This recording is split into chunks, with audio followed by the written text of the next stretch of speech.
Hello viewers, welcome to the channel. हम इस channel पे कुछ एक सीरीज स्टार्ट की हुई है एनसीईआरटी 11th क्लास की। हम उस सीरीज़ में चैप्टर नंबर 2 कवर कर रहे थे। चैप्टर नंबर 2 के 25 क्वेश्चन हम कवर कर चुके हैं। ज़्यादा क्वेश्चन हो इस चैप्टर में, ज़्यादा क्वेश्चन होने की वजह से एक एक क्वेश्चन का सॉल्यूशन डालना बहुत टाइम कंज्यूमिंग हो रहा है। इसलिए टाइम को सेव करने के लिए हम आज आपसे इस वीडियो में 5-5 क्वेश्चन कवर करेंगे। आज हम क्वेश्चन कवर करेंगे 26 टू 30। क्वेश्चन नंबर 25 तक हो चुके हैं, तो आज हम देखते हैं 26 टू 30 क्वेश्चन। तो हम सबसे पहले देखते हैं अपना क्वेश्चन नंबर 26 क्वेश्चन में क्या गिवन है, पहले ये देखते हैं। An atom of an element, एक एलिमेंट का एक एटम में contain the 29 of electron and 35 of neutrons. उसने 29 इलेक्ट्रॉन्स कंटेन किए हुए हैं एंड 35 न्यूट्रॉन कवर किए हुए हैं। Deduce number first, number of proton and second number electronic configuration. उस एटम की हमें इलेक्ट्रॉनिक कॉन्फ़िगरेशन और नंबर ऑफ प्रोटॉन्स बताने हैं। देखो, एक बात आपको पता होगी, क्वेश्चन समझना, अगर अच्छे से क्वेश्चन आप समझ चुके हैं तो आधा आंसर तो पहले ही निकल जाता है। इसलिए क्वेश्चन समझना ज़्यादा जरूरी है। तो हम बस समझ लेते हैं अपने क्वेश्चन को।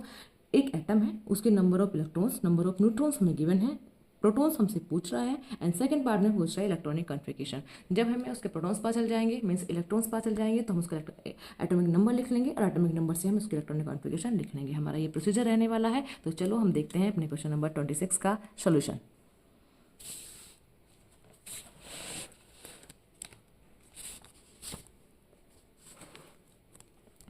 क्वेश्चन नंबर 26 में लिखते हैं, एक एटम है जिसमें हमें गिवन है 29 इलेक्ट्रॉन, मीन्स उसके इलेक्ट्रॉन है 29 एंड 35 ऑफ प्रोटॉन। उसके प्रोटॉन है 35, नहीं प्रोटॉन नहीं है, ये न्यूट्रॉन है। प्रोटॉन तो हमें कैलकुलेट करने हैं, मतलब कितने नंबर ऑफ प्रोटॉन है हमें निकालने हैं। देखो, अगर हमारा कोई न्यूट्रल एटम है, हमें पता होगी ये बात, अगर हमारा न्यूट्रल एटम है तो न्यूट्रल एटम के केस में क्या होता है, न्यूट्रल एटम के केस में हम देखते हैं नंबर ऑफ प्रोटॉन होते हैं नंबर ऑफ इलेक्ट्रॉन के इक्वल। नंबर ऑफ प्रोटॉन होते हैं हमारे नंबर ऑफ इलेक्ट्रॉन्स के इक्वल। तो हमें क्या गिवन है, नंबर ऑफ इलेक्ट्रॉन गिवन है, तो नंबर ऑफ प्रोटॉन क्या होंगे, नंबर ऑफ इलेक्ट्रॉन के इक्वल। तो नंबर ऑफ प्रोटॉन्स कितने हैं, 20, इलेक्ट्रॉन कितने हैं 29, तो हमारे प्रोटॉन भी कितने हो जाएंगे 29। मीन्स हम कह सकते हैं कि हमारे जो भी एटम है उसके प्रोटॉन है 29 और प्रोटॉन होता है हमारा एटॉमिक नंबर के इक्वल। पता हो गया आपको ये बात, एटॉमिक नंबर के इक्वल होता है। तो अब उस एटम का एटॉमिक नंबर भी क्या हुआ 29, और आपको पता ही होगा 29 हमारा एटॉमिक नंबर है कॉपर का। कॉपर हमारा एक डी ब्लॉक एलिमेंट है। कॉपर हमारा क्या है, डी ब्लॉक एलिमेंट है। तो कॉपर की इलेक्ट्रॉनिक कॉन्फ़िगरेशन लिखेंगे। आपको पता होगा कि 29 और 24 क्रोमियम, सिर्फ इन दोनों की इलेक्ट्रॉनिक कॉन्फ़िगरेशन में ही एक्सेप्शन है। मीन्स ये कॉमन है 12th क्लास के बच्चे के लिए, यही बात, दोनों इलेक्ट्रॉनिक कॉन्फ़िगरेशन इंपॉर्टेंट हो जाती हैं बिकॉज ऑफ इसमें क्या है, एक्सेप्शंस है। वैसे तो एक्सेप्शन बाकी एटम्स में भी हैं, बट ये ज़्यादा इंपॉर्टेंट है। हम इनकी इलेक्ट्रॉनिक कॉन्फ़िगरेशन लिखते हैं, ठीक है। 1s2, 2s2, 2p6, 3s2, 3p6, 4s2 and देखो 4s में पहले 3d में जाएगा, तो 4s2 और 3d 9 बैठा है। देखो, अब 3d 9 मीन्स अगर एक इलेक्ट्रॉन से मिल जाए तो 3d 10 बन जाएगा, means fully filled, completely stable. तो कौन नहीं चाहेगा स्टेबल होना, तो ये क्या करता है, अपना एक इलेक्ट्रॉन 4s से 4s की और 3d की एनर्जी रिलेटेबल होने की वजह से एक इलेक्ट्रॉन 4s से 3d में मूव कर जाएगा और इसकी फाइनल इलेक्ट्रॉनिक कॉन्फ़िगरेशन बनती है 4s1 3d 10, full fill d orbital. ये स्टेबल हो जाता है, ठीक है। सेम केस हमारा क्रोमियम का होता है। 1s2, 2s2, 2p6, 3s2, 3p6, 4s2 और 3d 4 होता है। तो 3d 4, ये देखो, कोई भी ऑर्बिटल स्टेबल है अपने हाफ फिल में या अपने फुल फिल में, ठीक है। तो कॉपर के केस में फुल फिल का केस माना जाता है और क्रोमियम के केस में हाफ फिल का केस माना जाता है। तो क्रोमियम हाफ फिल होने की वजह से 4s से एक इलेक्ट्रॉन ट्रांसफर कराएगा और ये बन जाता है finally 4s1 3d 5। Stable configuration. तो हमारे क्वेश्चन नंबर 26 का सॉल्यूशन ये रहा। क्वेश्चन नंबर 26 के सॉल्यूशन को आप देख सकते हैं। इसमें क्या था, नंबर ऑफ इलेक्ट्रॉन गिवन है, न्यूट्रॉन गिवन है, प्रोटॉन बताने हैं। तो हमें पता है अगर न्यूट्रल एटम है हमारा, कोई इसने आयंस की बात नहीं की है, एटम की बात की है, तो नंबर ऑफ इलेक्ट्रॉन इक्वल हो जाएंगे नंबर ऑफ प्रोटॉन्स के। नंबर ऑफ इलेक्ट्रॉन अगर 29 गिवन है तो नंबर ऑफ प्रोटॉन 29 हो जाएंगे। प्रोटॉन 29 होने की वजह से हमारे एटॉमिक नंबर 29 हुआ। और हमें पता है 29 किसका होता है, कॉपर का। और कॉपर की इलेक्ट्रॉनिक कॉन्फ़िगरेशन बड़े ही आराम से लिख सकते हैं, एक्सेप्शंस है इसीलिए गिवन था, अदरवाइज सिंपल क्वेश्चन तो कौन ही देगा। ठीक है, तो हमारा क्वेश्चन नंबर 26 कंप्लीट हुआ। अब हम बात करते हैं क्वेश्चन नंबर 27 की। क्वेश्चन नंबर 27 में क्या गिवन है, give the number of electrons in the species. हमें कितने कितने इलेक्ट्रॉन्स हैं इन स्पीसीज में बस बताने हैं। तो हमें 3 स्पीसीज गिवन है, तीनों को हम 1 बाय 1 लिख लेते हैं। क्वेश्चन नंबर क्या है, 27। क्वेश्चन नंबर 27 में हमें 3 स्पीसीज गिवन है, H2+, सेकेंड में है क्या H2 एंड देन O2+। ये हमें 3 स्पीसीज गिवन है, इनके हमें नंबर ऑफ इलेक्ट्रॉन्स बताने हैं।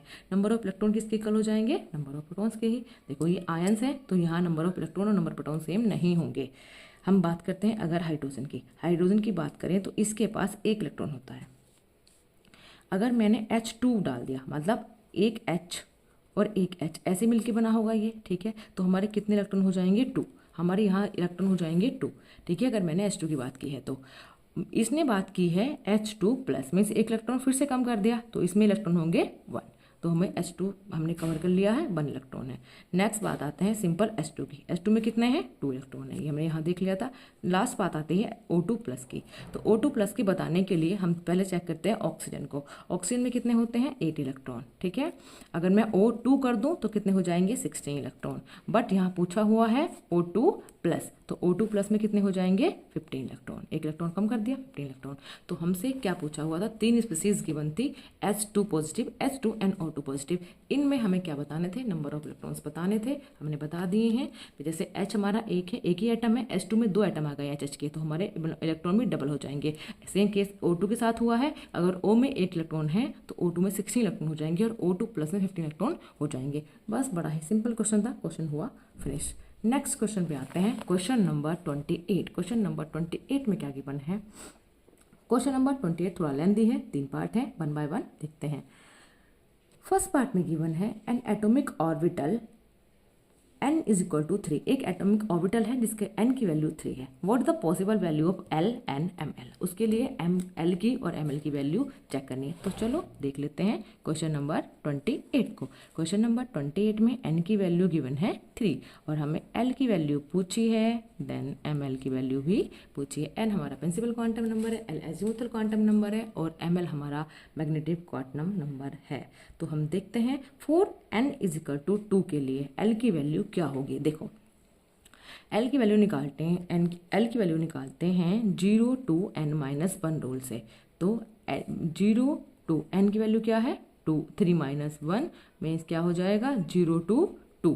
तो हमारे लिए अगर हमारे n की वैल्यू 3 होंगी तो L की वैल्यू क्या होंगी, 0, 1 एंड 2।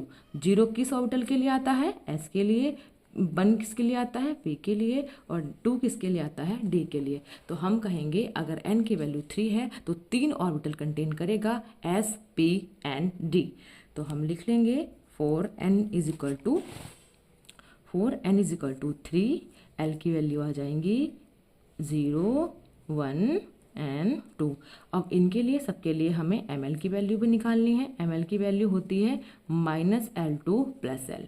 तो ये क्या आ जाएगी, अगर हम 0 को 0 वाला केस कंसिडर करते हैं तो -0 to +0 तो ऐसा कुछ होता नहीं है। तो सिर्फ हमारी ML की वैल्यू क्या आ जाएगी, 0 वाले केस में 0। इस 0 का मतलब हुआ sub orbital, means S orbital के पास अगर L 0 है तो S ऑर्बिटल है, अगर S ऑर्बिटल है तो उसके पास ML 0 मीन्स एक ही ऑर्बिटल है, सब ऑर्बिटल है। अगर हम 1 की बात करें तो -L2 + L, इसमें भी सेम केस लगेगा, -L2 + L मीन्स -1 to +1। तो -1 पे इसमें 3 ऑर्बिटल आ जाएंगे, एक तो आएगा सब ऑर्बिटल -1, एक 0 और एक +1, तो 3 सब ऑर्बिटल कंटेन करेगा। अगर हम 2 वाले की बात करें तो सेम केस इसमें भी होगा, -L2 + L वाला, तो -2 to +2 मीन्स 5 सब ऑर्बिटल आएंगे, -2, -1, 0 +1 एंड देन +2, 5 सब ऑर्बिटल्स आ गए हैं। देखो ये हमारे क्वेश्चन का सॉल्यूशन है।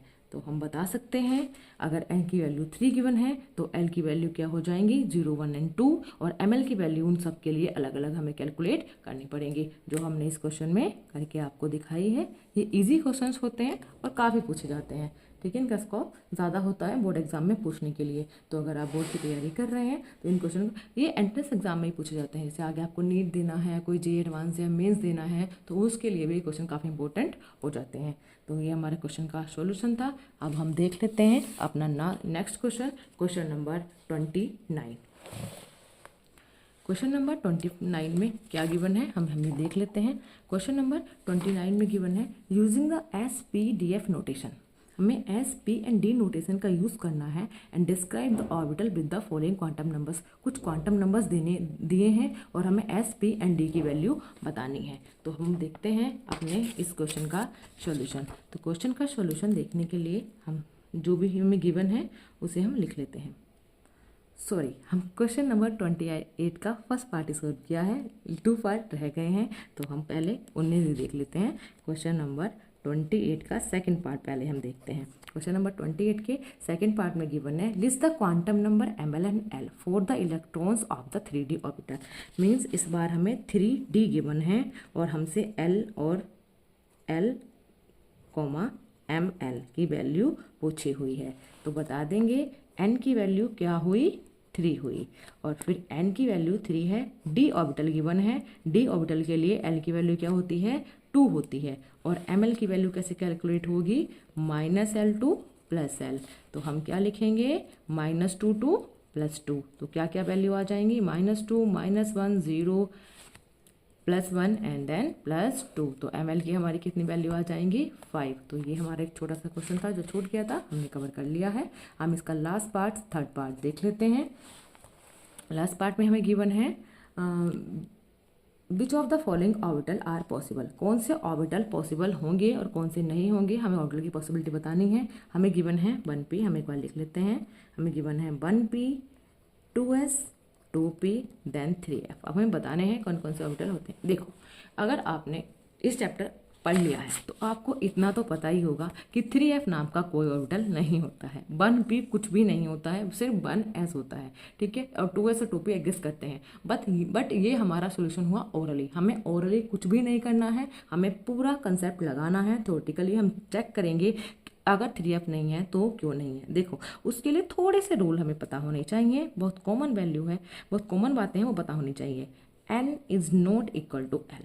अगर ऑर्बिटल की पॉसिबिलिटी की बात करते हैं तो n कभी भी l के इक्वल नहीं आना चाहिए, एंड n की value must be greater than the l। ये बात भी हमें ध्यान रखनी पड़ेगी। तो हम चेक कर लेते हैं। फॉर 1p के लिए n की वैल्यू लिखेंगे 1, 2s के लिए लिखेंगे n की वैल्यू 2, 2p के लिए भी 2 एंड 3f के लिए 3।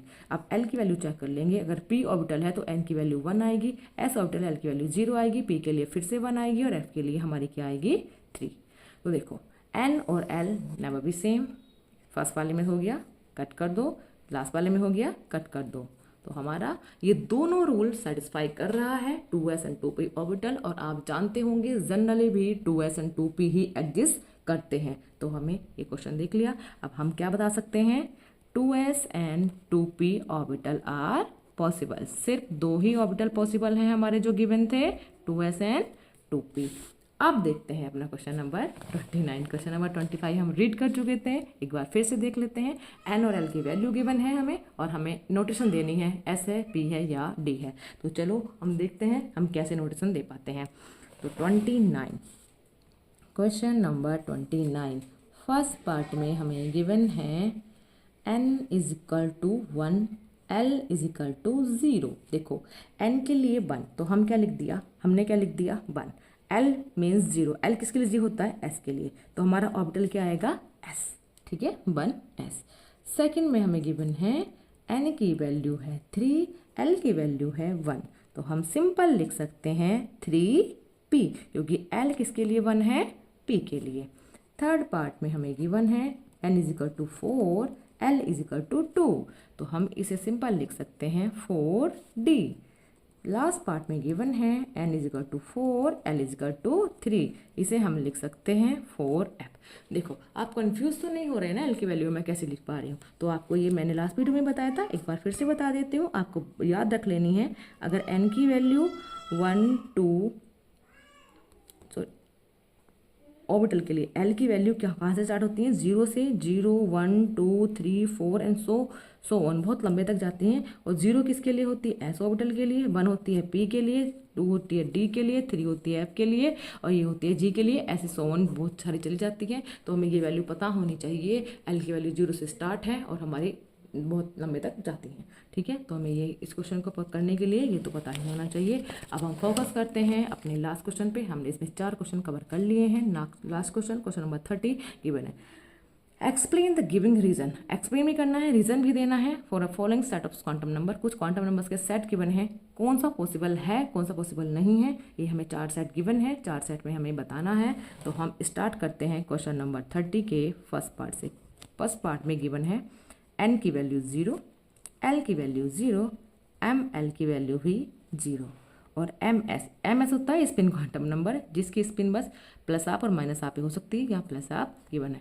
अब आप ही बताइए, जो मैंने पीछे रूल बताया था n और l नेवर बी सेम, यहाँ n और l दोनों ही 0 हैं, तो ये तो हमारा पॉसिबल नहीं है। नेक्स्ट पार्ट पे आ जाते हैं, b n is equal to 1, l is equal to 0, ml is equal to 0 और ms is equal to minus half. तो हम इसे कंक्लूड कर सकते हैं, क्या कंक्लूड करेंगे कि ये हमारा होगा 1s ऑर्बिटल। ठीक है, ये तीनों वैल्यू से पता चल रहा है 1s है। यहाँ n और l सेम भी नहीं है और n ग्रेटर भी है l से, तो हमारा ऑर्बिटल पॉसिबल है। अगर हम सी पार्ट की बात करें तो n इज इक्वल टू 1 है, l इज इक्वल टू 1 है और ml इज इक्वल टू 0 है, ms is equal two plus half है। तो हम यहाँ n और l सेम होने की वजह से ये भी पॉसिबल नहीं है। हम डी पार्ट में देख लेते हैं, n की वैल्यू 2 है, l की वैल्यू 1 है और ml की वैल्यू 0 है, ms की वैल्यू माइनस हाफ है। यहाँ n ग्रेटर है l से और n इक्वल भी नहीं है l के, तो ये n की वैल्यू 2 और इसकी वैल्यू 1 के लिए क्या हो जाएगा 2p, तो ये ऑर्बिटल कौन सा है 2p और ये भी पॉसिबल है। तो हमारा क्वेश्चन नंबर 30 भी सॉल्व हुआ। वीडियो थोड़ी लंबी हो गई है, ज़्यादा लंबी नहीं हुई है वैसे, आप इसमें हमने 5 क्वेश्चन कवर करे हैं, तो आप देख सकते हैं। अगर आपको वीडियो अच्छी लगी है तो प्लीज़ वीडियो को लाइक करें, अपने फ्रेंड्स के साथ भी शेयर करें और हमारे चैनल को सब्सक्राइब करें। Thank you for watching.